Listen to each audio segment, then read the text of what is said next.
결혼을 하게 되었는데요. 달콤한 신혼집은 어떻게 마련하여야 하는지, 집을 사야 하는지 아니면 전세나 월세를 구하여야 하는지 많은 신혼부부들이 걱정하는 부분입니다. 이번 시간에는 결혼하게 되면 주택을 어떻게 구입하여야 할까에 대하여 살펴보겠습니다. 주택의 매매, 전세, 월세, 그리고 전월세 시 주의할 점 등을 살펴보고자 합니다. 같이 만들어가는 부동산 팩트체크, 구독자 여러분의 좋은 의견을 댓글로 부탁드립니다. 어느 것을 선택하시는 각각의 방식에는 장단점이 있으며 자신의 상황과 욕구에 맞게 선택해야 합니다. 매매, 전세, 월세 그리고 주의할 점 등의 순서로 살펴보고자 합니다.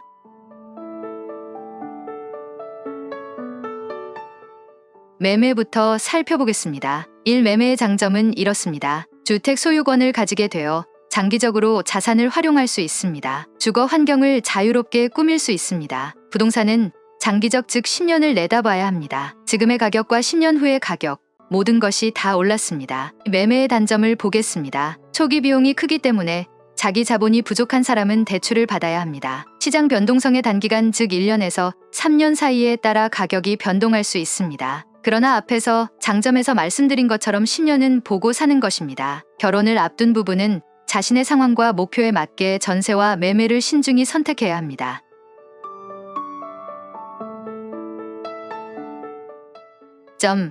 다음은 전세의 종류와 전세의 장단점에 대하여 알아보겠습니다. 전세에는 물권적 전세와 채권적 전세가 있습니다. 보통 부동산에서 전세를 구한다고 하면 물권적 전세가 아니라 채권적 전세를 말하는 것입니다. 물권적 전세는 물권으로서의 효력을 가지고 있는 전세입니다. 전세금을 지불하고 타인의 부동산을 점유해 그 부동산의 용도에 따라 일정 기간 사용한 후 전세금을 반환받는 권리를 말합니다. 등기부등본에 전세권 설정 등기를 해야 합니다. 전세권의 권리는 최대 10년까지 설정할 수 있습니다.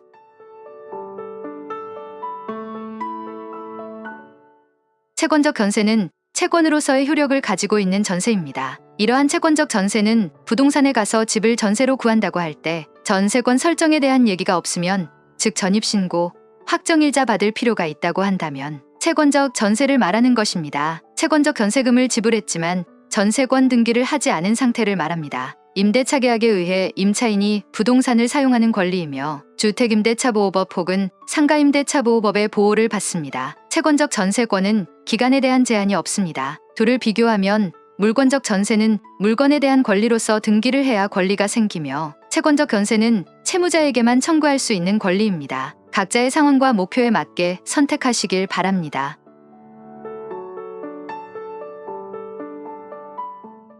채권적 전세의 장점, 대출을 받을 수 있고 초기 비용이 적습니다. 보증금만 지불하면 됩니다. 장기적으로 거주 가능하며 안정성이 있습니다. 채권적 전세의 단점입니다. 보증금을 돌려받을 때까지 주거 환경이 제한이 되어 자유롭게 다른 곳으로 이사갈 수 없고 이사하는데도 비용이 들어갑니다. 주택 시세 상승에 따른 이익을 얻을 수 없습니다. 즉 10년을 내다볼 때 계속 전세만 살면 전세 가격도 오르고 집 매매 가격도 상승하게 되는 것이 일반적입니다. 부동산에서 전세와 월세를 구한다고 할 때 주의사항에 대하여는 뒤에 가서 설명을 드리겠습니다.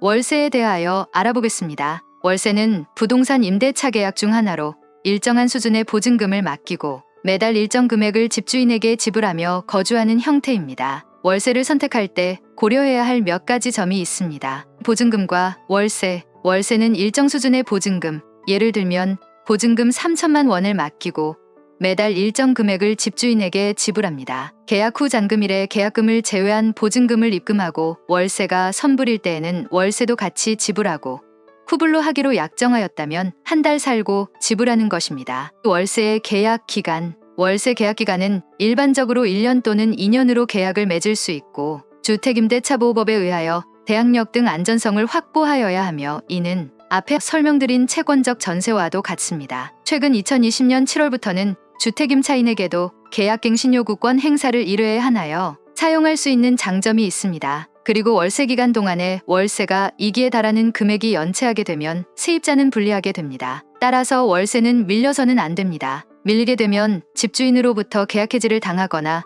묵시적 갱신이 되지 않을 뿐더러 계약갱신요구권 행사도 할 수 없는 어려움이 있습니다. 이것도 앞의 채권적 전세와 같습니다.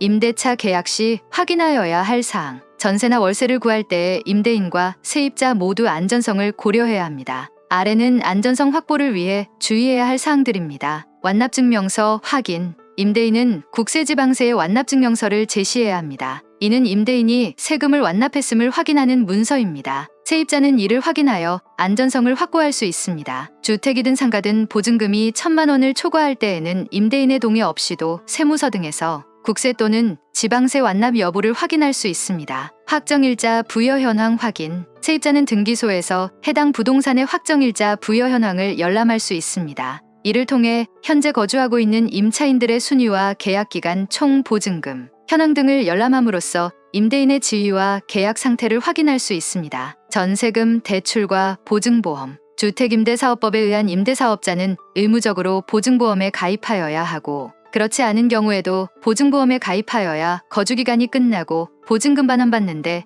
차질이 없게 됩니다. 보증보험의 가입과 대출은 공시가격의 126%까지 해주는데 지금은 공시가격이 많이 떨어져서 보증금이나 보증보험 가입이 어려울 수도 있습니다. 그렇기 때문에 요즘은 전세보다는 반전세라고 하여 전세금의 반 정도를 보증금으로 하고 나머지는 월세로 하는 경향이 많아졌습니다. 그것은 전세 사기, 전세 피해에 대한 안정성을 확보하고자 하는 새로운 트렌드입니다. 위에서 철호 세금 문제, 기존 임차인의 확정일자, 부여 현황, 대출 문제 등에 대하여는 공인중개사무소에서 질문하여 한 가지씩 짚고 넘어가야 안전하게 됩니다. 임대차 계약 신고. 계약을 하게 되면 임대인과 임차인은 시군구청의 계약일로부터 30일 이내에 임대차 신고를 하여야 합니다. 임차인이 신분증과 계약서를 지참하고 읍면동 사무소에 가셔서 신고하는 것이 좋습니다. 위에서처럼 세금 문제, 기존 임차인의 확정일자 부여 현황, 대출 문제 그리고 임대차 계약 신고 등에 대하여는 공인중개사무소에서 질문하여 한 가지씩 짚고 넘어가야 안전하게 됩니다. 보다 자세한 것은 전문가의 조언을 받으시는 것이 좋으며 부동산은 이론보다 현장이므로 현장을 다니면서 확인하시는 게 좋습니다. 그리고 모든 것은 각자의 선택입니다. 영상이 도움이 되셨다면 구독, 좋아요 부탁드립니다. 감사합니다.